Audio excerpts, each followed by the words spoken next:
Адамда бир кичинекей эт бар. Ошол эт таза болсо, адамдын жашоосу да жакшы болот. Толугу менен ал адам таза дагы болот экен.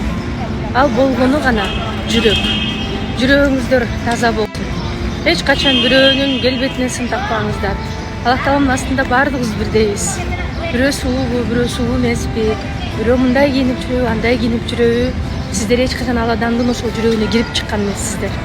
Ошондуктан кичине бирөөнү сындагандан алыс болуңуздар. Балким мен мына кайсыл бир улуттун кийимин кийип жүрөмбү, арабтыкынбы же кимдикин, ал мен өзүмдүн ишим. Кыргызстанга барганда мен жолук салынамбы, салынбайбы, кыргызча жолук салынамбы, артка байлап же мына ушундай жүрөмбү, аны дагы өзүм билем. Бул жердеги эреже боюнча мен толугу менен туура жүргөнгө аракет кылып жатам. Сындагандан алыс болуңуздар.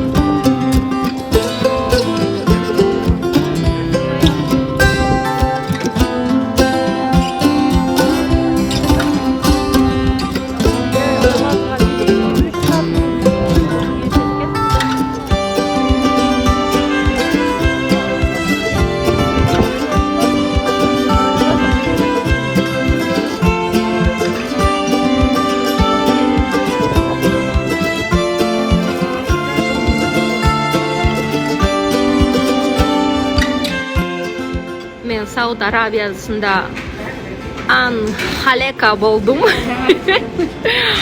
Эми мусулманчылыкта дагы бир ат коюлат экен. Мен Анжелика деген ат мусулман аты болгондон кийин мусулман ат экен.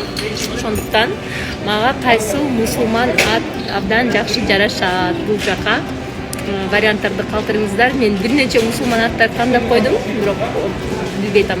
Кыздарым баарыныкы мусулман. Орусча мама деп жазбайттыр. Гулина. Апа деле жаздыра алсам да эртең, мама? Келиңиздер. Туулган күн куттуу болсун. Мырза, днем рождения. Карачы кандай бактылуу болсун. Бул жакта баардык дүкөндөр бар экен. Мырзага сон белектердин баарын алдык азыр. Аябай дүкөндөр чоң, аябай выбор дагы, тандоо дагы аябай көп экен.